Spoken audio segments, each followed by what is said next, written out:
Hello students. आप लोगों का बहुत बहुत स्वागत है इंडिया के largest online learning platform that is an academy पर। स्टूडेंट्स, आज सीएसआर नेट एस्पिरेंट्स के लिए मैं एक बहुत ही ज्यादा इंपॉर्टेंट और बहुत ही ज्यादा इंटरेस्टिंग टॉपिक आप लोगों के सामने लेकर आया हूं। और आज हम लोग इस टॉपिक में डिस्कशन करने वाले हैं कि मिनिमम टाइम और मिनिमम एफर्ट में सीएसआर नेट जैसे एग्जाम में मैक्सिमम स्कोर करने की बेस्ट स्ट्रेटेजी क्या हो सकती है। तो स्टूडेंट्स, बिना टाइम वेस्ट करें हम लोग आज का सेशन स्टार्ट करते हैं। सेशन स्टार्ट करने से पहले students, let me introduce my self. My name is Aman Rastogi and I have done my masters in chemistry from IIT Delhi. I scored all over India rank 31 in CSR net and my teaching experience is more than 8 years। Students, आज का जो हम लोगों का topic है वो हमारा topic है कि best possible preparation strategy of CSR net in just 2 months। यानी कि 2 महीने में हम किस तरीके से सीएसआर नेट की प्रिपरेशन करें जिससे हम 200 में से 150 से भी ज्यादा मार्क्स स्कोर कर सकते हैं। आपने बिल्कुल सही सुना। तो यही बेस्ट प्रिपरेशन स्ट्रेटेजी मैं आज आप लोगों को बताने वाला हूं। स्टूडेंट्स, अन अकेडमी के प्लेटफॉर्म पर अगर आप लोग जुड़ते हैं तो आपको जो बहुत ही बढ़िया चीजें अन अकेडमी ऑफर करता है उनमें से कुछ चीजें मैं आपको बता रहा हूं कि आपको यहाँ पर डेली लाइव क्लासेस मिलती हैं। स्टूडेंट, लाइव क्लासेस का सबसे बड़ा फायदा है कि आप टीचर के साथ लाइव डाउट डिस्कशन सेशन कर सकते हैं और आपको घर बैठे ही एक ऑफलाइन क्लासरूम प्रोग्राम जैसा ही एक्सपीरियंस मिलता है। दूसरी चीज स्टूडेंट्स, आप यहाँ पर बहुत सारे लाइव टेस्ट और क्विजेस दे सकते हैं। आपको यहाँ पर एक बहुत ही अच्छा वेल प्लान्ड स्ट्रक्चर्ड कोर्स मिलता है जिसमें आप लोगों को ये पता होता है कि आपकी क्लासेस कब कब होंगी। उनके ऊपर बेस्ड आपके खूब सारे टेस्ट होते हैं सो दैट कि एग्जाम से पहले स्टूडेंट 100% प्रिपरेशन कर कर जाए। And last but not the least, आप लोगों को यहाँ पर अनलिमिटेड एक्सेस मिलता है कि आप किसी भी एजुकेटर के कितने भी लेक्चर्स कभी भी देख सकते हो। So this is one of the best part. ठीक है। तो स्टूडेंट्स, लाइव क्लासेस के बहुत ज्यादा बेनिफिट हैं जो कि अन अकेडमी आपको प्रोवाइड कराता है। अब अगर हम लोग आगे बात करें, अन अकेडमी अपने सब्सक्रिप्शन प्लेटफॉर्म पर आप लोगों को 1, 3, 6, 12 और 24 मंथ्स के पैकेजेस ऑफर कर रहा है। स्टूडेंट्स, मैं आप लोगों को रेफर करूंगा कि आप कोशिश ये करें कि 12 और 24 मंथ का ही प्लान आप लोग लें। क्यों? क्योंकि उसका सबसे बड़ा रीजन है कि जो एमएससी के स्टूडेंट्स होते हैं वो 2 साल की ड्यूरेशन में एक से ज्यादा बार ही सीएसआईआर नेट का पेपर देते हैं और नेट का पेपर लगभग लगभग 6 मंथ के ड्यूरेशन में एक बार हो जाता है। तो अगर आप 2 बार भी पेपर देते हो तो आपको 1 ईयर प्रिपरेशन की जरूरत पड़ती है। इसी वजह से अन अकेडमी स्टूडेंट्स आप लोगों को 12 मंथ्स और 24 मंथ्स का जो पैकेज प्रोवाइड कर रहा है उसमें 58% और 24 मंथ्स में 75% का ऑफ मिल रहा है। और स्टूडेंट्स, हाँ, अगर आप नीचे दिए रेड कलर के कोड पर अगर आप इसको इस्तेमाल करते हो, दैट इज AMAN, तो आप लोगों को एडिशनल 10% का डिस्काउंट भी मिलेगा। तो फटाफट हम लोग आज का सेशन स्टार्ट करते हैं।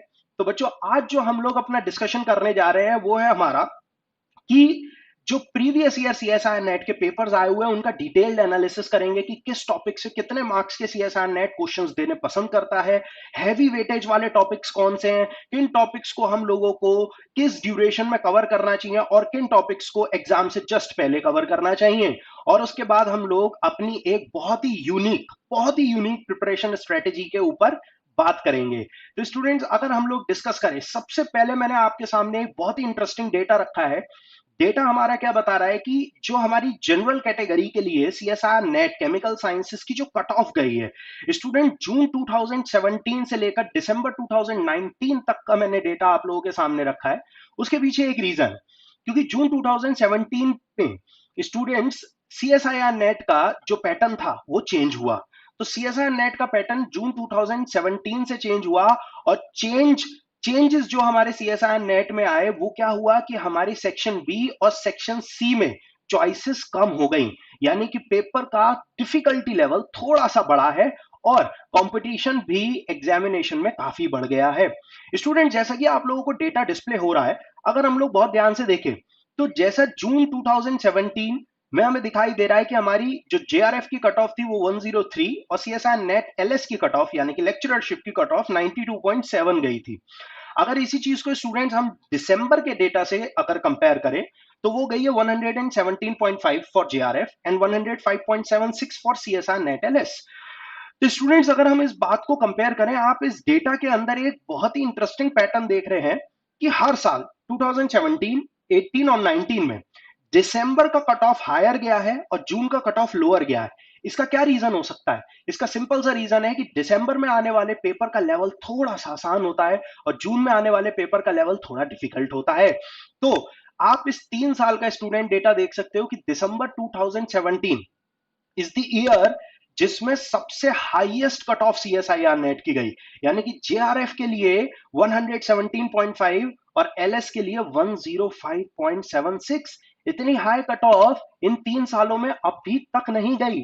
ठीक है, तो स्टूडेंट्स इस सिनेरियो को अगर हम लोग ऑब्जर्व करें और देखें कि अब तक की एवरेज कट ऑफ क्या गई है, तो वो 106.41 एंड 95.72 है। यानी कि अगर हम लोगों को जेआरएफ क्वालिफाई करना है तो हमारा टारगेट हमेशा हमेशा 150 तो मिनिमम होना चाहिए, क्योंकि अगर हम 150 का टारगेट लेकर चलेंगे तभी हम लोग 120, 130, 140 तक स्कोर कर सकते हैं एग्जाम में। ठीक है, जिससे कि हमारा पहले ही अटेम्प्ट में जेआरएफ क्वालिफाई हो जाए, और आज हम लोग यही सीखने जा रहे हैं स्टूडेंट्स। तो डिटेल्ड एनालिसिस की तरफ बढ़ते हैं और सबसे पहले बात करते हैं इनऑर्गेनिक केमिस्ट्री के एनालिसिस की। स्टूडेंट्स, इनऑर्गेनिक केमिस्ट्री के अंदर अगर हम लोग ऑब्जर्वेशन करें तो इनऑर्गेनिक केमिस्ट्री में, जैसा कि बच्चों आप लोगों को डिस्प्ले हो रहा है, अगर हम लोग देखें कि इनऑर्गेनिक केमिस्ट्री में क्या क्या टॉपिक्स पूछे जाते हैं सीएसआर नेट में, तो chemical bonding and molecular orbital theory, ठीक है, जो कि केमिकल बॉन्डिंग का ही पार्ट है, उसको मैंने साथ में कंसिडर किया है। Main group chemistry, students main group chemistry जिसमें जनरली पी ब्लॉक एलिमेंट्स के ऊपर बेस्ड क्वेश्चन पूछे जाते हैं, एस ब्लॉक एलिमेंट्स के ऊपर बेस्ड क्वेश्चन पूछे जाते हैं, उनकी हम लोग यहां पर चर्चा करेंगे।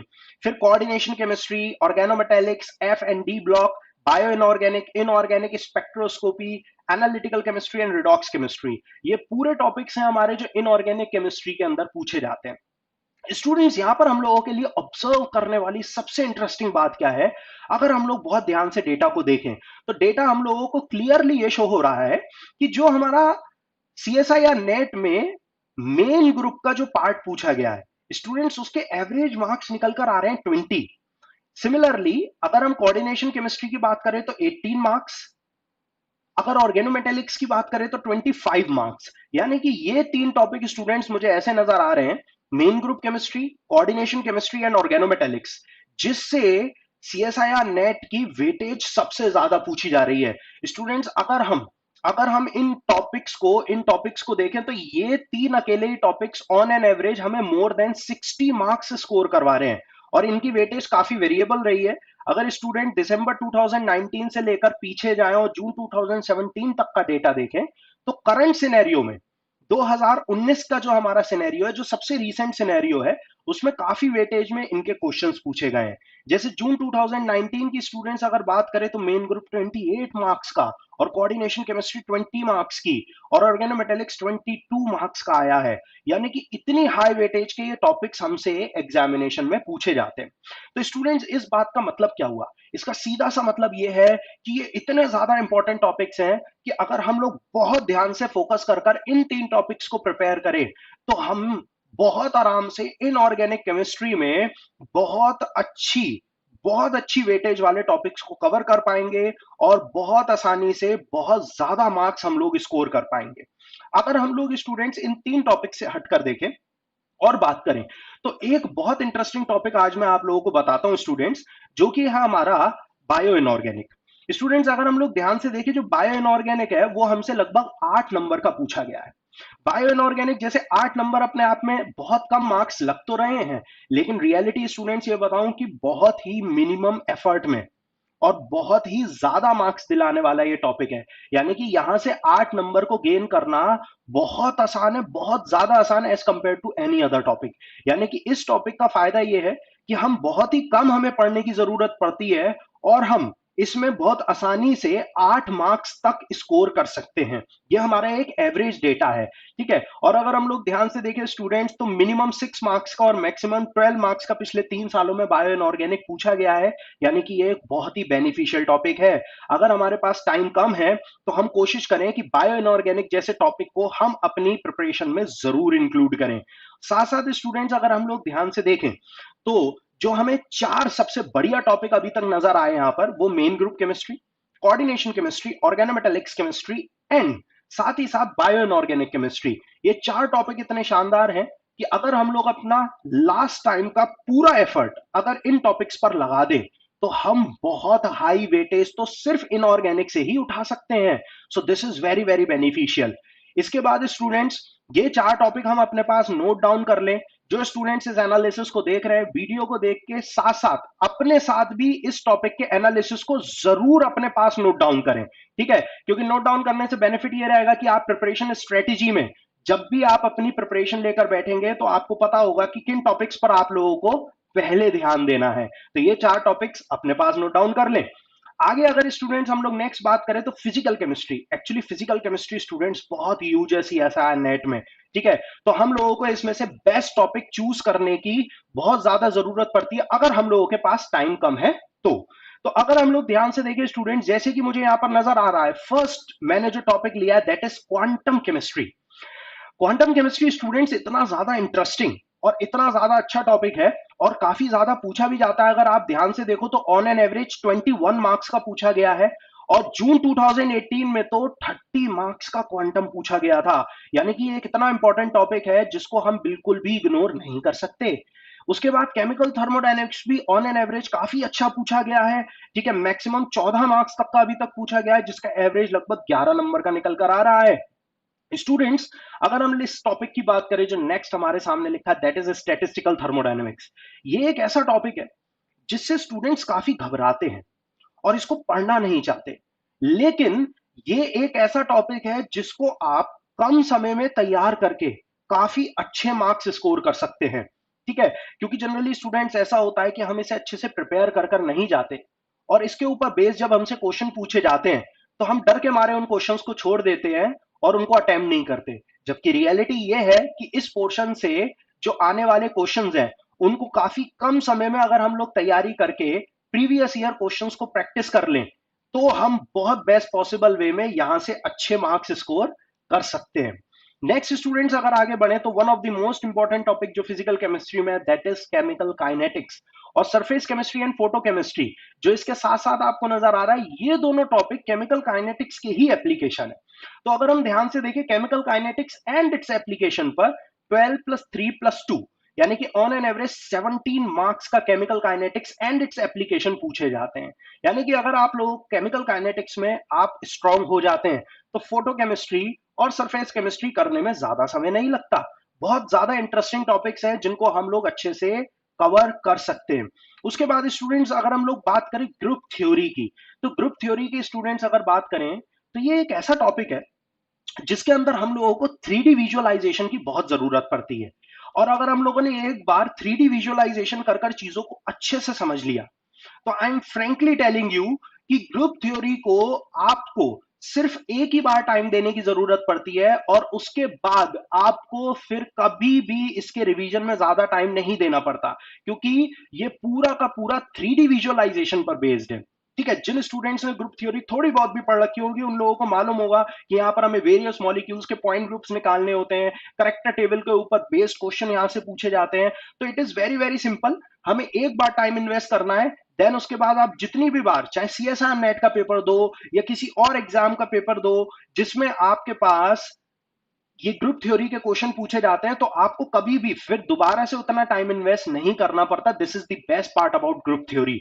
उसके बाद स्टूडेंट्स, अगर हम लोग बात करें इलेक्ट्रोकेमिस्ट्री और इलेक्ट्रो एनालिटिकल केमिस्ट्री, तो ये भी हमारे बहुत बेसिक टॉपिक है और इनसे एक ऑन एन एवरेज लगभग लगभग 5 नंबर का या 3 नंबर के सवाल पूछे गए हैं। तो अगर हम यहाँ पर ध्यान से देखें कि अभी तक हम लोगों ने फिजिकल केमिस्ट्री में जो इंपॉर्टेंट टॉपिक्स देखे, ठीक है, जिनको एंड मोमेंट पर भी छोड़ना नहीं चाहिए, उनमें से हमारे कुछ टॉपिक्स थे जैसे कि quantum chemistry, chemical thermodynamics, chemical kinetics and statistical thermodynamics. In topics को हम अपनी प्रिपरेशन स्ट्रेटेजी में जरूर इंक्लूड करें क्योंकि ये हम लोगों को एक बहुत बड़ी मात्रा में मार्क्स स्कोर करवा रहे हैं। इसके बाद स्टूडेंट्स फिजिकल केमिस्ट्री में अगर आगे बढ़ते देन कंडक्टेंस, बहुत रेयरली कभी कभी इसके ऊपर हमसे क्वेश्चन पूछे जाते हैं। फिजिकल स्पेक्ट्रोस्कोपी एक बहुत शानदार टॉपिक है जिसके ऊपर हमसे क्वेश्चन ज्यादातर पूछे जाते हैं। तो फिजिकल स्पेक्ट्रोस्कोपी के अंदर बच्चों अगर बात करें तो ये ऑन एन एवरेज लगभग 12 मार्क्स का हम लोगों को मिल रहा है, ठीक है? तो 12 नंबर का टॉपिक एंड मोमेंट पर भी अगर हम लोग, हमारे पास 2 महीने का लगभग लगभग अगर समय है, ठीक है, तो हम फिजिकल स्पेक्ट्रोस्कोपी जैसे टॉपिक को छोड़कर ना जाएं, उसकी प्रिपरेशन जरूर करें, ठीक है, क्योंकि ये 12 मार्क्स छोड़ने लायक नहीं है। और एक इंटरेस्टिंग बात स्टूडेंट्स मैं आपको बताऊं, अगर आप लोग क्वांटम केमिस्ट्री को अच्छी तरीके से प्रिपेयर कर लेते हैं तो फिजिकल स्पेक्ट्रोस्कोपी आपका प्रिपेयर करना, या फिर हम इसको दूसरे शब्दों में मॉलिक्यूलर स्पेक्ट्रोस्कोपी भी बोलते हैं, उसको प्रिपेयर करना डिफिकल्ट नहीं रहता। आप बहुत आसानी से उसे भी प्रिपेयर कर सकते हो। तो physical spectra is also a very very important topic. Next अगर देखें तो इतनी ज्यादा कंसिस्टेंसी रेयरली किसी टॉपिक में दिखती है जितना सॉलिड स्टेट में नजर आ रही है। सॉलिड स्टेट में बच्चों लगभग हर बार 6 मार्क्स के क्वेश्चन पूछे गए हैं, एक ही बार सिर्फ 8 नंबर का सवाल हमसे पूछे गए हैं इसमें। और सॉलिड स्टेट अगेन एक 3D विजुअलाइजेशन वाला टॉपिक है जिस पर काफी आसान सवाल आते हैं, यानी कि अगर एक बार टाइम इन्वेस्ट कर लिया तो बार बार टाइम इन्वेस्ट करने की जरूरत नहीं पड़ती। यानी कि ये भी एक ऐसे टॉपिकों में से जिसे हम एंड मोमेंट पर छोड़कर नहीं जा सकते, because it is very very scoring. Scoring किस बिहाफ पर, समय कम लेगा प्रिपरेशन के लिए और अच्छे खासे मार्क्स दिला जाएगा, यानी कि लगभग लगभग 6 नंबर। इसके आगे स्टूडेंट्स अगर बढ़े तो पॉलीमर। पॉलीमर स्टूडेंट्स हमारा एक ऐसा टॉपिक है जिसको स्टूडेंट्स जनरली देखते हैं कि पॉलीमर पता नहीं क्या है इसके अंदर, और इसको हम किस तरीके से पढ़ें, आसानी से किसी बुक में भी नहीं मिलता, और इसे हम छोड़कर चले जाते हैं। जबकि ये, जैसे मैंने आपको पीछे अभी अभी इनऑर्गेनिक केमिस्ट्री में एक बायो इनऑर्गेनिक के बारे में बताया कि कम समय में बहुत ज्यादा अच्छी तरीके से मार्क्स स्कोर कराने वाला टॉपिक है, और मार्क्स बहुत आराम से स्कोर हो सकते हैं क्योंकि इस पे बनने वाले क्वेश्चन आज तक जब भी सीएसआर नेट ने पूछे बहुत ही आसान क्वेश्चन पूछे हैं। तो हम लोग कोशिश करें कि पॉलीमर जैसे टॉपिक को भी ना छोड़ें, अच्छा टॉपिक है, प्रिपेयर करने लायक टॉपिक है। इसके बाद students chemical equilibrium, liquid state, gaseous state, colloids की अगर हम बात करें तो ये कुछ ऐसे बेसिक हमारे चैप्टर्स हैं जिनसे क्वेश्चन आने के चांसेस बहुत ज्यादा नहीं रहते। अगर आपके पास समय कम है तो आप इन टॉपिक्स को जरूर छोड़ सकते हैं, ठीक है, क्योंकि प्रिपरेशन में ये बहुत ज्यादा समय ले लेंगे और गारंटी कोई नहीं है कि इससे सवाल पूछा जाए या ना पूछा जाए। और पूछा भी जाता है तो बहुत ही कम मार्क्स का सवाल पूछे गए हैं, मतलब एवरेज 1 या 2 मार्क्स का ही निकल कर आ रहा है, तो 1 या 2 नंबर के लिए हम एंड टाइम पे इसके पीछे नहीं भाग सकते, है ना। इसके बाद स्टूडेंट्स एक और बहुत ही इंपॉर्टेंट टॉपिक जो मुझे नजर आ रहा है, दैट इज न्यूक्लियर केमिस्ट्री।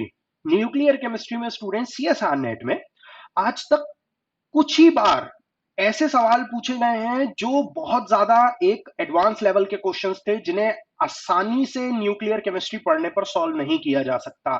वरना रेयरली न्यूक्लियर केमिस्ट्री के ऊपर बहुत आसान आसान क्वेश्चन पूछे गए।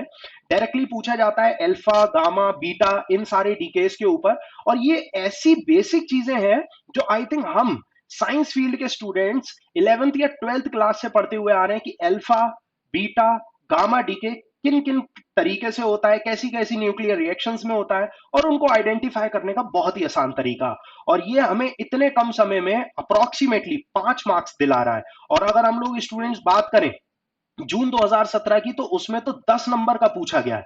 जून 2017 में 10 नंबर का। तो कई बार ऐसा होता है कि आसान टॉपिक्स की भी क्वेश्चंस की मात्रा काफी ज्यादा पूछ ली जाती है, और अगर हम उनको प्रिपेयर कर कर जाएं क्योंकि वो कम टाइम ले रहे हैं तो हमें काफी ज्यादा मार्क्स दिला देते हैं। तो again nuclear chemistry end moment पर प्रिपरेशन करने पर छोड़ने वाला टॉपिक नहीं है। तो स्टूडेंट्स मैं फिजिकल केमिस्ट्री में आप लोगों को एक अच्छे तरीके से समरी बना देता हूं, टॉपिक्स को नोट कर लो। अगर आपके पास समय कम है तो आप कौन कौन से टॉपिक्स का प्रॉपरली रिवीजन करें, प्रिपरेशन करें। आप अपनी स्टडी में quantum chemistry, chemical thermodynamics, statistical thermodynamics, chemical kinetics, group theory, इनको जरूर इंक्लूड करें। और साथ साथ आप अपनी प्रिपरेशन में फिजिकल, स्पेक्ट्रोस्कोपी और सॉलिड स्टेट, पॉलीमर और न्यूक्लियर केमिस्ट्री को आप इंक्लूड कर सकते हैं अपनी प्रिपरेशन के हिसाब से। बाकी जो मैंने टॉपिक्स बताए उनकी वेटेज कम थी। वेटेज का सबसे बड़ा बेनिफिट स्टूडेंट्स यही है कि हम एक लाइन से सब कुछ प्रिपेयर करते हुए चलते हैं और हमें ये पता ही नहीं कि हमारा जो पूछे जाने वाला एग्जाम है वो कौन से टॉपिक से हाई वेटेज में क्वेश्चन पूछता है और कौन से कम में। तो जो कम वेटेज में पूछे जाने वाले क्वेश्चंस हैं, टॉपिक्स हैं, उनसे क्वेश्चन भी ज्यादा पूछे जा रहे हैं, उनमें थ्योरी पार्ट भी ज्यादा है, तो हम क्यों ना उन थ्योरी पार्ट को लीव कर दे जो हमारे लिए ज्यादा वेटेज वाले टॉपिक्स नहीं है, और सिर्फ इन सेलेक्टेड टॉपिक्स को पकड़ें और 2 महीने में दिन रात प्रिपरेशन कर कर इन टॉपिक्स को अच्छे से तैयार कर लें, क्योंकि ये बहुत ह्यूज नंबर में आपको मार्क्स दिला सकते हैं। स्टूडेंट्स मैं आप लोगों को बता दूं कि जो मैंने ये हैवी वेटेज वाले टॉपिक्स आपको बताए, जैसे कि हमारा क्वांटम केमिस्ट्री हो गया, या स्टैटिस्टिकल थर्मोडायनेमिक्स हो गया, या केमिकल काइनेटिक्स हो गया, इन टॉपिक्स के अंदर एक खास बात यह है कि फॉर एग्जांपल अगर क्वांटम आपसे 20 या 25 मार्क्स का पूछा जा रहा है, तो हो सकता है एक या दो क्वेश्चन बहुत ज्यादा डिफिकल्ट हो या फिर उनके अंदर बहुत ज्यादा हमें दिमाग लगाना पड़े। तो डोंट वरी अबाउट इट, कोई दिक्कत वाली बात नहीं है अगर 20 में से 4 या 5 नंबर का कोई टफ सवाल आ गया, ठीक है, और हमसे 10 से 15 नंबर के मीडियम लेवल या आसान लेवल के क्वेश्चन पूछे जा रहे हैं, तो it is also very beneficial, है ना। हम कभी भी ऐसा ना सोचें कि क्वांटम केमिस्ट्री या थर्मोडायनेमिक्स या इनसे तो क्वेश्चन टफ पूछे जाते हैं, तो इन्हें प्रिपेयर करने का क्या फायदा। कभी भी ऐसा नहीं सोचना चाहिए, क्योंकि जो टॉपिक ज्यादा वेटेज का आता है उसमें आसान क्वेश्चन जरूर पूछे जाते हैं, मीडियम क्वेश्चन भी पूछे जाते हैं और एडवांस क्वेश्चन भी पूछे जाते हैं। तो अगर हम भले से एडवांस क्वेश्चन ना भी अटेम्प्ट कर पाए, तो हम मीडियम और आसान क्वेश्चन से तो मार्क्स बहुत ज्यादा स्कोर कर सकते हैं। तो हमेशा इन जैसे टॉपिक्स जिनकी वेटेज बहुत ज्यादा है उनको अपनी लास्ट टाइम प्रिपरेशन स्ट्रेटेजी में जरूर इंक्लूड करें, ठीक है। तो मैंने जो जो टॉपिक्स आपको स्टूडेंट्स बताए उनको अपने पास जरूर नोट डाउन कर लेना, it is very very beneficial. अब स्टूडेंट्स फिजिकल केमिस्ट्री के बाद जो बड़ा ही इंटरेस्टिंग एनालिसिस मैंने यहाँ पर प्रिपेयर किया है हमारी टीम ने, वो ऑर्गेनिक केमिस्ट्री के लिए एक बहुत शानदार एनालिसिस बनाया है।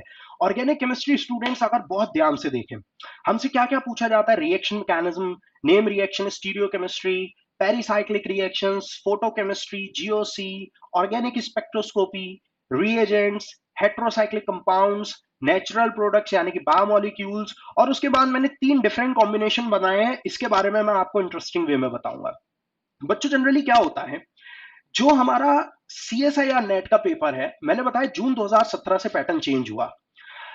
पैटर्न चेंज होने के बाद सीएसआईआर नेट ने ऑर्गेनिक के अंदर एक बड़ा बदलाव लाया कि ऑर्गेनिक पर डायरेक्ट क्वेश्चन पूछने की बजाय CSIR net sequence wise question पूछने लग गया। यानी कि फॉर एग्जांपल ए से बना बी, बी से बन गया सी, सी से बन गया डी, डी से बना ई, तो आपको आइडेंटिफाई करने हैं जो ये सीक्वेंस में वेरियस प्रोडक्ट्स आपके बनकर तैयार हुए। अब स्टूडेंट्स यहां पर इंटरेस्टिंग बात ये है कि ये जो सीक्वेंशियल क्वेश्चंस या सीक्वेंशियल रिएक्शंस हमसे पूछी जाती हैं कि ए से बी बन रहा है, बी से सी बन रहा है, इसमें इंटरेस्टिंग बात ये होती है कि फॉर एग्जाम्पल अगर आपको बी से सी पता है एंड सी से डी पता है, बट लेकिन आपको ए से लेकर बी तक की रिएक्शन नहीं पता, तो आपका बी से सी और सी से डी रिएक्शन के पता होने का कोई फायदा नहीं है ना। इसीलिए ऑर्गेनिक केमिस्ट्री के अंदर सीक्वेंस बेस्ड क्वेश्चन बहुत पूछे जाते हैं, मिक्स्ड कंसेप्ट बेस्ड क्वेश्चन बहुत पूछे जाते हैं। तो अब हम लोग यहां पर देखते हैं ऑर्गेनिक केमिस्ट्री के अंदर अगर स्टूडेंट्स बात करें, तो रिएक्शन मैकेनिज्म यानी कि जिसमें हमारा SN1, SN2, E1, E2 ये सारे मैकेनिज्म्स आते हैं, वो लगभग लगभग ऑन एन एवरेज 9 मार्क्स का पूछा जाता है और ये काफी वास्ट टॉपिक है। उसके बाद स्टूडेंट्स एक इंटरेस्टिंग टॉपिक जो मुझे नजर आ रहा है जिसको छोड़कर जाना बिल्कुल बेवकूफी है, वो है name reactions. The best way to prepare name reaction, students आप क्या कीजिए, एक पतली सी कॉपी बनाइए और उस पतली सी कॉपी में आप जितनी भी सीएसआर नेट में नेम रिएक्शंस पूछी जाती है उनको लिख लीजिए अच्छी अच्छी ऑर्गेनिक की बुक से, जैसे कि ऑर्गेनिक में क्लेडन हो गई, कैरोथर्स हो गई, ज्वेफिल हो गई, ये बहुत ही शानदार किताबें हैं, ठीक है। मैं बहुत जल्द आप लोगों के सामने एक ऐसी भी वीडियो लेकर आऊंगा जिसमें मैं सीएसआर नेट की प्रिपरेशन के लिए जो बेस्ट पॉसिबल बुक्स है उनका भी जिक्र करूंगा। तो जैसे हमारी ये कुछ बुक्स हो गई, इनमें से आप सीएसआर नेट के सिलेबस में से देखकर कुछ नेम रिएक्शंस को अपने पास नोट डाउन कर सकते हैं और उन नेम रिएक्शन को नोट डाउन करके उनके वेरियस केसेस को लिख लीजिए। इससे क्या होगा कि उस पर्टिकुलर नोटबुक में आपके पास सिर्फ और सिर्फ ऑर्गेनिक नेम रिएक्शंस ही होंगी। अब उन ऑर्गेनिक नेम रिएक्शंस का एक आपने कलेक्शन बना लिया, अब आपको एग्जाम में जाने से पहले सिर्फ उस नोटबुक को रिवाइज करना है और उससे आपकी सारी नेम रिएक्शन रिवाइज्ड हो जाएंगी। और स्टूडेंट्स अगर हम लोग बहुत ध्यान से देखें तो एवरेज नेम रिएक्शन का पिछले 3 सालों में 15 मार्क्स का निकल कर आ रहा है। लेकिन इंटरेस्टिंग बात देखो, जून सॉरी जून 2019 में जो हमारे पास नेम रिएक्शन है वो 28 मार्क्स की पूछी गई है। This is very very interesting. Name reactions 28 number की पूछी गई है स्टूडेंट्स, यानी कि अगर हम नेम रिएक्शन प्रिपेयर कर कर जाएं और वो एग्जाम में 20 नंबर, 25 नंबर या 28 नंबर की हमसे पूछ ली जाए, तो हम लोग बहुत अच्छी तरीके से अगर हम प्रिपरेशन कर कर जा रहे हैं तो हम इसमें कितने भी मार्क्स स्कोर कर सकते हैं। यानी कि 28 नंबर का अगर पूछा गया है और आपकी प्रिपरेशन नॉर्मल भी है, तब भी आप एटलीस्ट 20 मार्क्स तक तो स्कोर इसमें कर ही सकते हैं, यानी कि एक सिंगल टॉपिक आपको इवन 20 मार्क्स तक एग्जाम में दिला सकता है। ऑल्दो अगर हम एवरेज देखें तो वो 15 मार्क्स का है, यानी कि 10 से 15 नंबर तो आपके कहीं नहीं गए अगर आप नेम रिएक्शन अच्छे से प्रिपेयर करें। उसके बाद students stereo chemistry, again stereo chemistry के लिए स्टूडेंट्स मैं फिर से आप लोगों को कहूंगा ग्रुप थ्योरी और सॉलिड स्टेट जैसा 3D विजुअलाइजेशन वाला टॉपिक है, यानी कि वन टाइम टाइम इन्वेस्टमेंट मांगता है। एक बार टाइम इन्वेस्ट कर लिया, मॉलिक्यूल्स को दिमाग में अच्छे से सोचा, उनको घुमा फिरा कर देखा, उनमें प्रॉपरली कॉन्फ़िगरेशंस निकालनी सीख ली, कन्फर्मेशंस निकालने सीख लिए, सब कुछ अगर आपने एक बार टाइम इन्वेस्ट कर कर सीख लिया तो आपको बार बार टाइम इन्वेस्ट करने की जरूरत नहीं पड़ती, फिर एक क्विक रिवीजन लगाते ही हमारा स्टीरियो केमिस्ट्री प्रिपेयर हो जाता है। यानी कि एक बार टाइम इन्वेस्ट करने की जरूरत है। अगर आपने पहले प्रिपेयर कर रखा है और सीएसआई नेट के एग्जाम से पहले आपके पास समय कम है और आपका स्टीरियो केमिस्ट्री प्रिपेयर्ड है, तो आप उस केस में स्टीरियो केमिस्ट्री का रिवीजन जरूर कर कर जाएं। ठीक है, और अगर आपके पास टाइम कम है और आपने आज से पहले स्टीरियो केमिस्ट्री कभी नहीं पढ़ा, तो फिर आप स्टीरियो केमिस्ट्री को छोड़ सकते हैं, क्योंकि वो बहुत ज्यादा टाइम कंज्यूमिंग चैप्टर है। स्टूडेंट्स, उसके बाद पेरीसाइक्लिक रिएक्शन, ये एक बहुत ही इंटरेस्टिंग हमारा रिएक्शन मैकेनिज्म का पार्ट है, जिसमें स्टूडेंट्स आपके लिए एक इंटरेस्टिंग बात बताऊं कि इसमें अगर आप लोग देखोगे तो पेरीसाइक्लिक रिएक्शन में जो ऑर्गेनिक रिएक्शन मैकेनिज्म के अंदर जितने भी कंसेप्ट्स लगते हैं, उतने ज्यादा कंसेप्ट की आवश्यकता नहीं पड़ती पेरीसाइक्लिक मैकेनिज्म में। तो पेरीसाइक्लिक रिएक्शंस में अगर हम दो चार कंसेप्ट्स को अच्छे से समझ लें तो बहुत ही आसान हो जाता है रिएक्शन से प्रोडक्ट्स को प्रिडिक्ट करना, और बहुत ही कम समय में आप बहुत ज्यादा मार्क्स स्कोर कर सकते हैं, यानी कि अप्रोक्सीमेटली 11 मार्क्स हम लोगों को एवरेज निकल कर आ रहा है। तो लास्ट टाइम पर अगर टाइम कम है तो पेरीसाइक्लिक छोड़ने वाला टॉपिक नहीं है, इसको जरूर प्रिपेयर करें, अपने प्रिपरेशन के टॉपिक्स में इंक्लूड करें। इसके बाद स्टूडेंट्स देखिए तो फोटो केमिस्ट्री लगभग 3 नंबर का पूछा गया है, बहुत ज्यादा कोई वेटेज नहीं है। जीओसी देखें तो बेसिक बेसिक बातें पूछी जाती है जनरल ऑर्गेनिक केमिस्ट्री में से, जैसे कि आप थोड़ा बहुत एरोमेटिसिटी, रेजोनेंस, मीजोमेरिक इफेक्ट पढ़कर जा सकते हैं। सबसे ज्यादा तो एरोमेटिसिटी से ही इसमें पूछा जाता है, तो वो बहुत बेसिक सी चीज है, आप इसको तैयार कर सकते हैं, है ना। एरोमेटिसिटी या जनरल ऑर्गेनिक केमिस्ट्री के अंदर जो बातें हमसे पूछी जाती है वो तो 11th-12th के लेवल पर ही हम लोग सीखना स्टार्ट कर देते हैं, तो ये कोई इतना इंपॉर्टेंट टॉपिक नहीं है। Organic spectroscopy, a very very important topic, NMR हो गया, आईआर हो गया, यूवी हो गया, स्टूडेंट्स बहुत इंपॉर्टेंट टॉपिक है, इसको अपनी प्रिपरेशन स्ट्रेटेजी में जरूर इंक्लूड करें, प्रिपरेशन में जरूर इंक्लूड करें। उसके बाद student, one of the most important topic of organic chemistry is reagents. बच्चों, नेम रिएक्शन की ही तरह आप रिएजेंट्स की प्रिपरेशन कर सकते हो। रिएजेंट्स के लिए भी अगेन आप एक अलग से बुकलेट तैयार करें, और जो हमारी ऑर्गेनिक की अच्छी अच्छी बुक्स हैं, जैसे कि मैंने आपको बताया क्लेडन, कैरोथर, जोएफल, इन जैसी बुक से आप कुछ रिएक्शंस का डेटा कलेक्ट करें। ठीक है, यानी कि आप एक एग्जाम्पल के तौर पर बता रहा हूं, फॉर एग्जाम्पल आपने सोडियम बोरोहाइड्राइड चूज किया, तो आप NaBH4 को यूज करो और देखो कि वो किस किस केस में रिडक्शन करता है, किन किन मॉलिक्यूल्स का रिडक्शन नहीं करता, कौन कौन सी कंडीशन में करता है, ये सारे केसेस बना लो। उसके बाद आपके पास एक पतली सी बुकलेट तैयार हो जाएगी जिसमें आपको मालूम है आपके सारे रिएजेंट्स ही हैं, और आप एग्जाम में जाने से पहले उन रिएजेंट्स का एक प्रॉपर रिवीजन कर कर जाइए, तो आपको एग्जाम में बहुत हेल्प मिलेगी। स्टूडेंट्स, मैं आपको बताऊं कि देखो एवरेज तो 22 मार्क्स का निकल कर आ रहा है, लेकिन रिसेंटली जो अभी हमारा पिछला पेपर हुआ है दिसंबर 2019 का, उसमें देखो 40 मार्क्स के रिएजेंट्स पूछे गए हैं स्टूडेंट्स। अकेला टॉपिक पूरे पेपर में, एक अकेला टॉपिक ऐसा जो 40 नंबर का पूछा गया है। हम लोगों ने अभी अभी पीछे देखा कि कट ऑफ हमारी लगभग लगभग 110 से 115 के बीच में जेआरएफ क्वालिफाई हो जाता है टोटल पेपर के मार्क्स में, और वहीं हमें एक अकेला टॉपिक 40 मार्क्स दिला रहा है, तो ये बहुत ही इंटरेस्टिंग बात है। तो रिएजेंट एक ऐसा टॉपिक है जिसकी वेटेज हमेशा पेपर में बच्चों बहुत ज्यादा जाती है, और अगर आप प्रिपरेशन कर कर जा रहे हैं तो रिएजेंट्स बिल्कुल भी ना छोड़ें, बिल्कुल भी ना छोड़ें। इसी तरीके से स्टूडेंट्स, हेट्रोसाइक्लिक एक बेसिक टॉपिक है, कुछ एवरेज निकल कर आ रहा है इसके 4 मार्क्स का, इससे लगभग इतने ही मार्क्स के क्वेश्चन आते हैं। इसी तरीके से नेचुरल प्रोडक्ट एक बेसिक टॉपिक है, अमीनो एसिड, कार्बोहाइड्रेट्स, इस पर आसान आसान क्वेश्चन आते हैं, बहुत ज्यादा इंपॉर्टेंट टॉपिक नहीं है। अब लास्ट के जो स्टूडेंट्स 11, 12 और 13, ये जो 3 टॉपिक मैंने बताया इनमें शॉर्ट फॉर्म मैंने लिख रखा है, तो पीसीआर प्लस एनआर प्लस आरई का मतलब है pericyclic reactions plus name reaction plus reagent. यानी कि ऐसा मैंने क्यों लिखा है, वो इस वजह से लिखा है क्योंकि इन तीन के कॉम्बिनेशन से, यानी कि एक ही क्वेश्चन में पेरीसाइक्लिक रिएक्शन, नेम रिएक्शन और रिएजेंट्स अप्लाई कर सीएसआईआर नेट ने क्वेश्चन पूछे हैं। तो ऐसे जो क्वेश्चन हमसे पूछ रखे हैं उनका एवरेज निकल कर आ रहा है 5 मार्क्स का। सिर्फ रिएजेंट्स और नेम रिएक्शन को मिलाया जाए तो 14 नंबर का। अब बच्चों इंटरेस्टिंग पॉइंट आप देखिए, अगर आपने नेम रिएक्शन प्रिपेयर कर रखा है, रिएजेंट्स प्रिपेयर कर रखा है, तो नेम रिएक्शन प्लस रिएजेंट मिलाकर भी ऑन एन एवरेज 14 मार्क्स आपको मिल रहे हैं। यानी कि अगर मैं पेपर में सिर्फ नेम रिएक्शन, रिएजेंट्स और पेरीसाइक्लिक रिएक्शन कर कर चला जाऊं, तो मेरे को on an average name reaction से 15 नंबर मिल रहे हैं, पेरीसाइक्लिक से 11 नंबर यानी कि 26 नंबर हो गए टोटल। उसके बाद मुझे रिएजेंट से लगभग लगभग 22 नंबर मिल गए, यानी कि मेरे मार्क्स पहुंच चुके हैं 48 तक।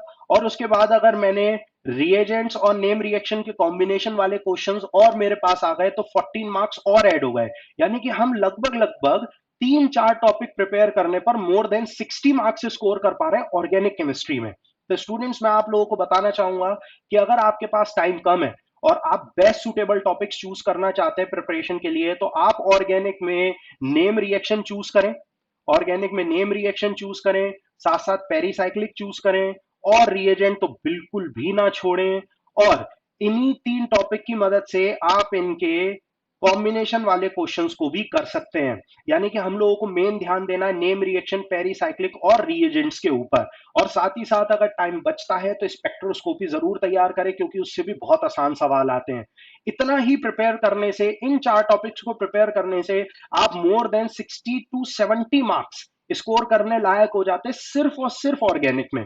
स्टूडेंट्स, हम सिर्फ लैक ऑफ प्रिपरेशन स्ट्रेटेजी की वजह से सीएसआर नेट का पेपर क्वालिफाई नहीं करते। क्यों? क्योंकि हम पूरा सिलेबस एक लाइन से पढ़ने बैठ जाते हैं। अगर हम इस तरीके से डिटेल एनालिसिस के थ्रू अपनी प्रिपरेशन स्ट्रेटेजी बनाएं और इनऑर्गेनिक, ऑर्गेनिक और फिजिकल केमिस्ट्री से कुछ सेलेक्टेड टॉपिक्स निकाल लें और सिर्फ उन्हीं पर ध्यान दे 2-3 महीने, तो हमारा फर्स्ट अटेम्प्ट में बहुत अच्छे मार्क्स से एग्जाम क्वालिफाई हो सकता है।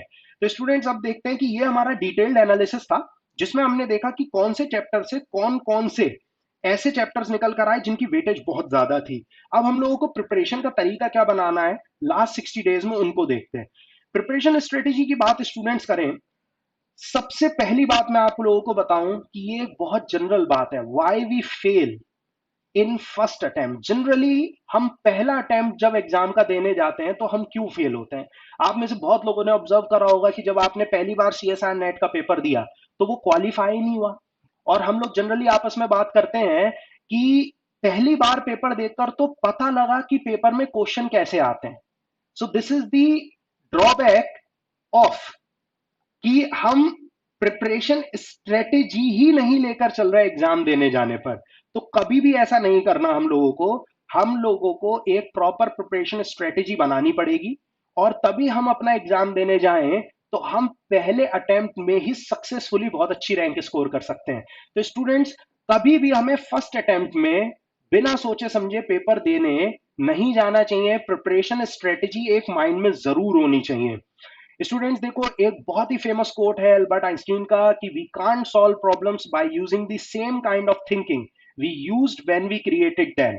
यानी कि हम अपनी समस्याओं को उसी तरीके से नहीं सुलझा सकते जिन चीजों की वजह से वो समस्या बनी। मेरी बात को ध्यान से समझे। यानी कि आप सीएसआर नेट का पेपर देने गए या किसी भी एग्जामिनेशन को आप देने गए और आप फर्स्ट अटेम्प्ट में उसे क्वालिफाई नहीं कर पाए, तो आपकी जो प्रिपरेशन स्ट्रेटेजी रही होगी उसमें कोई कमी होगी ना, जब भी तो आप फर्स्ट अटेम्प्ट में क्वालिफाई नहीं कर पाए। तो अगर आप दोबारा से वही प्रिपरेशन स्ट्रेटेजी को इस्तेमाल करोगे तो आपकी क्या गारंटी है कि आप अगली बार भी सक्सेसफुल बनो? है ना, कोई गारंटी नहीं है। तो हम कभी भी जो फर्स्ट टाइम में हमारे फेल होने का रीजन रहा था, जो स्ट्रेटेजी रही थी, उसको सेकंड टाइम कभी भी रिपीट ना करें। उसके बेटर सॉल्यूशन की तरफ हम लोग बढ़े और वही बेटर सॉल्यूशन अब आप लोगों के सामने स्टूडेंट्स आने वाला है। नेक्स्ट अगर हम लोग बात करें स्टूडेंट्स, तो ये जो मैं आप लोगों के सामने बात डिस्कस करने जा रहा हूं, एक बहुत बड़ा डिफरेंस मैं आप लोगों को बताने जा रहा हूं क्लासिकल टीचिंग मेथोडोलॉजी और अपडेटिंग टीचिंग मेथोडोलॉजी में। क्लासिकल टीचिंग या क्लासिकल स्टडी में और अपडेटेड टीचिंग या अपडेटेड स्टडिंग मेथोडोलॉजी में बहुत अंतर है। क्लासिकल वे में स्टूडेंट जनरली क्या होता है कि हम एक पुराने पैटर्न पर पढ़ते चले जाते हैं और बार बार एक ही स्ट्रेटेजी को फॉलो करते हैं एग्जाम क्वालिफाई करने के लिए, जबकि एग्जाम के क्वेश्चंस जो है वो एग्जामिनर हर बार अपडेट कर कर दे रहे हैं। और हमने सिंगल स्ट्रेटेजी की ही मदद से हर बार एग्जाम को क्वालिफाई करने की कसम खा रखी है, इसी वजह से हमारा एग्जाम क्वालिफाई नहीं हो रहा है ना। तो इसको एक बात ऐसे समझकर चलो स्टूडेंट्स, अगर हम मान लीजिए अगर एक पर्टिकुलर कोई आदमी जंग लड़ने जा रहा है, ठीक है, तो वो जंग के अगर मैदान में उतरता है और जो सामने वाला दुश्मन वो उसको किसी पर्टिकुलर हथियार से उसके ऊपर वार करता है बट वो सफल नहीं होता, तो वो क्या अगली बार भी उसी हथियार का यूज करेगा? नहीं। अगली बार उसको मालूम है कि ये तो मेरा फेल हो गया ना, तो नेक्स्ट टाइम वो उससे बेटर वेपन का इस्तेमाल करेगा जो उस सामने वाले दुश्मन को मार पाए।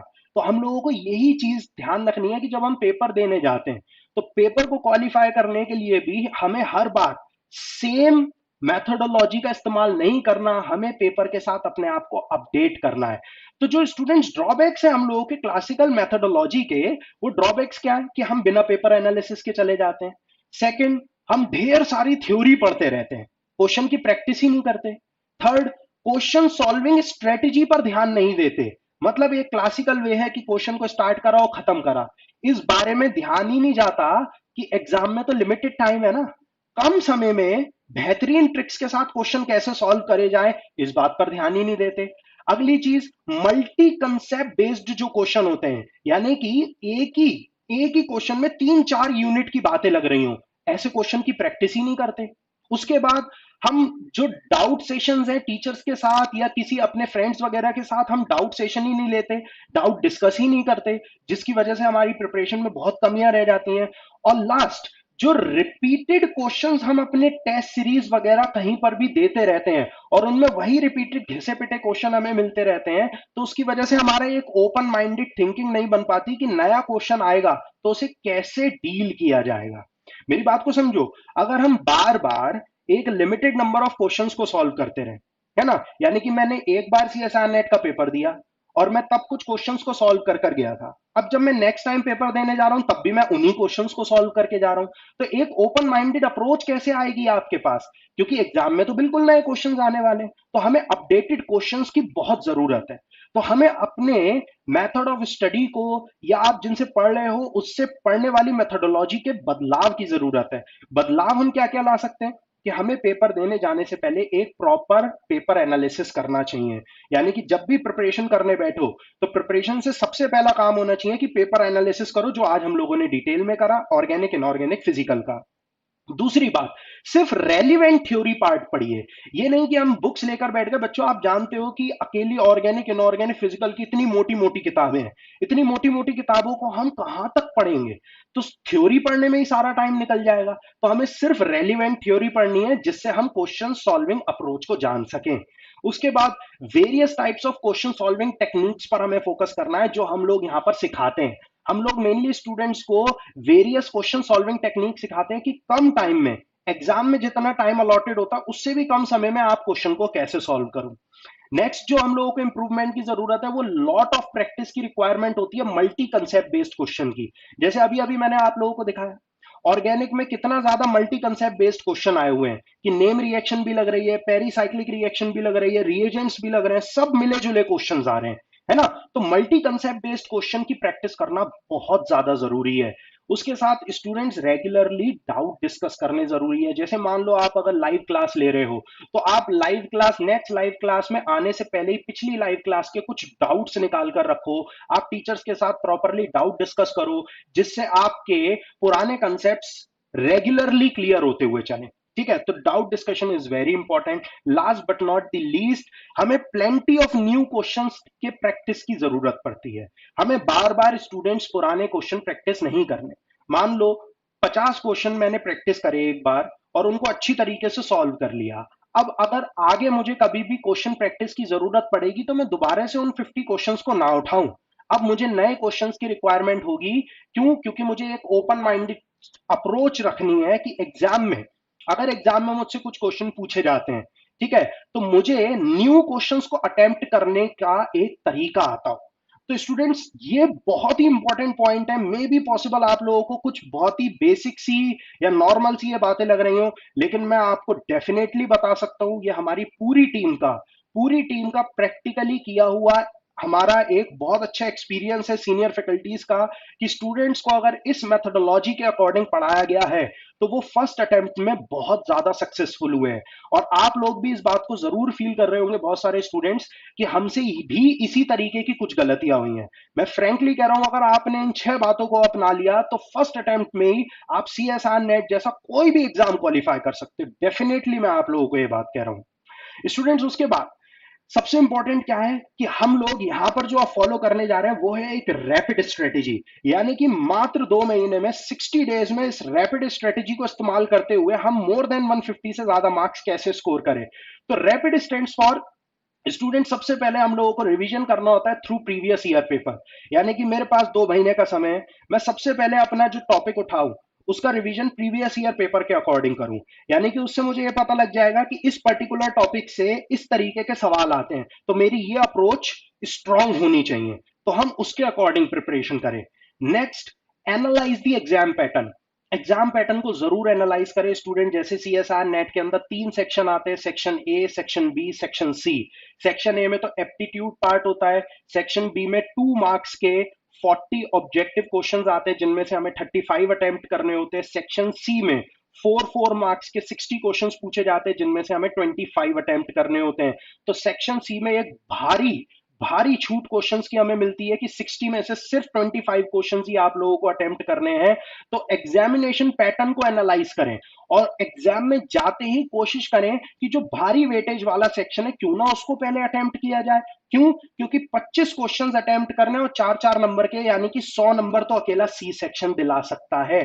तो इस तरीके से एग्जाम पैटर्न का एनालिसिस एग्जाम में जाने से पहले जरूर करें। उसके बाद students, prepare topics with maximum weightage. जैसे मैंने ऑर्गेनिक, इनऑर्गेनिक और फिजिकल में हाईलाइट कर कर आप लोगों को कुछ टॉपिक मेंशन करवाए, अगर आप लोगों ने लिखा होगा तो बहुत ज्यादा फायदेमंद आप लोगों के लिए रहेगा कि आप उन्हीं टॉपिक्स को प्रिपेयर करें।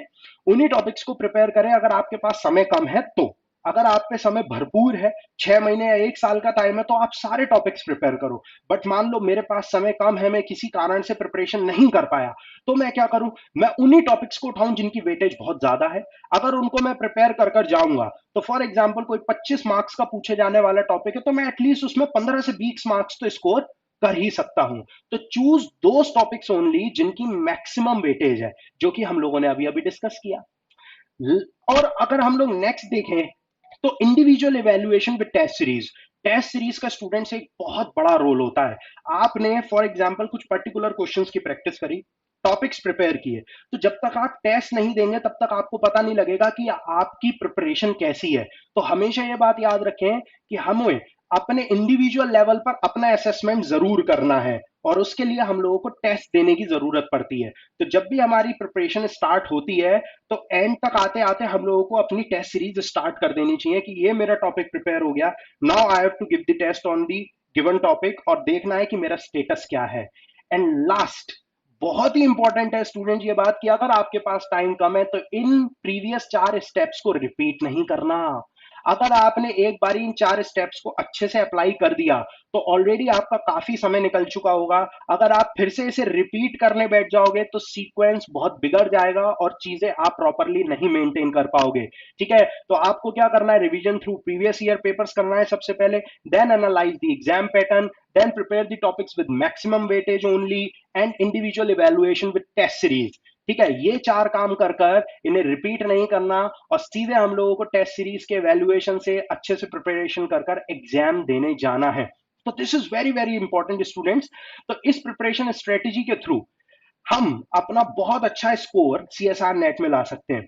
स्टूडेंट्स, स्केड्यूल एक मैंने इंटरेस्टिंग स्केड्यूल आप लोगों के सामने बनाया। फॉर एग्जांपल अगर हमारे पास 7 वीक्स हैं, ठीक है, जो एक्सपेक्टेशन है CSR नेट के एग्जाम के अभी होने की, वो लगभग लगभग हमारे पास 7 to 8 वीक्स का ड्यूरेशन हमारे पास अभी पॉसिबली है। तो हम थोड़ा कम ही समय मानकर चले कि 7 हफ्तों में हम किस तरीके से तैयारी करें। तो स्टूडेंट्स, डेली 3 घंटे आप ऑर्गेनिक, इनऑर्गेनिक और फिजिकल को 3 3 घंटे दीजिए। फॉर एग्जाम्पल मैं आपको बता दूं कि जैसे कि आप लोग डेली कोशिश कीजिए कि मॉर्निंग में आप 7 बजे तक उठ जाएं। 7 बजे तक उठने के बाद 1 घंटे में आप आराम से ब्रेकफास्ट वगैरह कर कर 8 बजे तक अपनी पढ़ाई लेकर बैठे और 8 बजे से 11 बजे तक पढ़ें। जनरली MSc के स्टूडेंट्स जो होते हैं उनकी लगातार पढ़ने की कैपेसिटी इंक्रीज हो गई होती है और एक स्टूडेंट के लिए 3 घंटे बैठकर पढ़ाई करना बहुत बड़ी बात नहीं होती। आप 8 बजे से लेकर 11 बजे तक आराम से पढ़ें, उसके बाद एक अच्छा खासा बीच में ब्रेक लें। 8 बजे से 11 बजे तक आपने पढ़ाई करी है तो कोशिश करें कि 11 से लेकर 1 बजे के बीच का पूरा ब्रेक ले लें, यानी कि 2 घंटे का ब्रेक लें। और अगर 2 घंटे इनफ ना हो तो 3 घंटे का ब्रेक ले लें। 2 से 3 घंटे का ब्रेक लें, यानी कि 11 से लेकर 2 तक का आपके पास टाइम है जिसके बीच में आप रेस्ट कर सकते हैं। एक छोटा सा आप कुछ देर के लिए सो सकते हैं और साथ ही साथ आप लंच कर सकते हैं। फिर आप कोशिश करें कि 2 बजे से 5 बजे तक फिर पढ़ाई करें। देन 5 बजे से 8 बजे तक का ब्रेक लें और 8 बजे से रात के 11 बजे तक पढ़ाई कर कर मैक्सिमम 12 बजे तक सो जाएं, क्योंकि 12 से 7 बजे तक सोने के लिए मतलब हमें 7 घंटे की नींद भी बहुत ज्यादा जरूरी है, अदरवाइज हमारी हेल्थ पे असर पड़ सकता है। इन 3-3 घंटे के ड्यूरेशन में स्टूडेंट्स हमें क्या करना है, जो मैंने स्ट्रेटेजी अभी आप लोगों को पीछे बताई कि एग्जामिनेशन पैटर्न को एनालाइज करो, मैक्सिमम वेटेज वाले टॉपिक्स को पकड़ो और उनकी रेलिवेंट थ्योरी पढ़ते ही सीधे क्वेश्चन प्रैक्टिस पर लग जाओ। ठीक है, प्रीवियस ईयर क्वेश्चंस की प्रैक्टिस जरूर करनी है, इसीलिए मैंने लिखा है कि आप लोगों को थ्योरी और क्वेश्चन प्रैक्टिस डेली करनी है। थ्योरी और क्वेश्चन प्रैक्टिस डेली करनी है हर सब्जेक्ट की 3-3 घंटे के लिए। स्टूडेंट्स 6 हफ्ते तक लगातार इसी स्ट्रेटेजी को हमें फॉलो करना है। उसके बाद जो लास्ट का जो हमारा एक वीक होगा, मान लीजिए एक ही वीक हमारी प्रिपरेशन के लिए अब बचा है और हमारा पेपर आने वाला है, तो लास्ट के हफ्ते में हम सिर्फ और सिर्फ क्या करेंगे, प्रीवियस ईयर पेपर्स के क्वेश्चन के थ्रू सिर्फ रिवीजन करेंगे कि कौन से पोर्शन से ज्यादा क्वेश्चन पूछे गए हैं, उन्हीं का हम रिवीजन करें, उन्हीं का रेलिवेंट थ्योरी पार्ट पढ़ें। दैट्स इट, इसके अलावा हम लोगों को और कुछ नहीं करना। और एक बहुत इंपॉर्टेंट आपको बात बता रहा हूं, it is a golden rule. Students, exam से एक दिन पहले कभी कुछ मत पढ़ना। ठीक है, free your mind, free your mind at least for 1 day before the exam. अपने एग्जाम से एटलीस्ट एक दिन पहले आप अपने माइंड को बिल्कुल खाली छोड़ दीजिए, कुछ मत पढ़िए। ठीक है, माइंड आपका आपको परेशान करने की कोशिश करेगा, टेंशन पैदा करेगा, बट उस टेंशन को दूर करने का, एग्जाम में उस टेंशन को दूर करने का एक बहुत ही प्रॉपर तरीका है ये। फॉर एग्जाम्पल मान लीजिए आपका 15th को पेपर है, तो आपको 14th को कुछ पढ़ाई नहीं करनी, सिर्फ 13th की रात तक पढ़ाई कीजिए। ये बहुत ही ज्यादा प्रैक्टिकली अप्लाई करके देखा गया स्टूडेंट्स पर तरीका है हमारी टीम का, जिससे स्टूडेंट्स को काफी बेनिफिट मिला है एग्जाम में अपने आप को काम रखने का, शांत रखने का। तो अगर आपका पेपर जिस दिन है, फॉर एग्जाम्पल 15 तारीख को आपका पेपर है, तो 14 तारीख को कोशिश करें बच्चों कुछ ना पढ़े, सिर्फ 13 की रात तक ही प्रिपरेशन करें। 14 को माइंड रिलैक्स रहेगा तो 15 को पेपर में ब्रेन बहुत अच्छी तरीके से वर्क करेगा। तो स्टूडेंट्स, आई होप आप लोगों को ये प्रिपरेशन स्ट्रेटेजी अच्छी लगी होगी और मैं आपको डेफिनेटली गारंटी दे सकता हूं, अगर आप इस स्ट्रेटेजी के अकॉर्डिंग 2 महीने प्रिपरेशन करते हैं और मैंने जो आप लोगों को टॉपिक्स बताए उनकी आप लोग डट के तैयारी कर लें, तो आप मात्र 2 महीने में मोर देन 150 मार्क्स स्कोर कर सकते हैं स्टूडेंट्स। तो बहुत ही इंटरेस्टिंग ये आपकी प्रिपरेशन स्ट्रेटेजी है जो आप लोगों के लिए बहुत ज्यादा यूजफुल है। तो स्टूडेंट्स, इसी के साथ हम लोग अपना सेशन खत्म करते हैं। आप लोग अन अकेडमी के पेज को स्टूडेंट्स लाइक करें, सब्सक्राइब करें, जिससे कि आप लोगों को इस तरीके की वीडियो मिलती रहे सीएसआर नेट एस्पिरेंट्स को। और हाँ स्टूडेंट्स, अगर आप अन अकेडमी के प्लेटफॉर्म से जुड़ते हैं तो AMAN इस कोड को इस्तेमाल करना ना भूलें, जो आपको एडिशनल 10% का ऑफ देगा। तो इसी के साथ आज का सेशन खत्म करते हैं। नेक्स्ट इसी तरीके की वीडियो लेकर मैं बहुत जल्दी आप लोगों से मिलूंगा।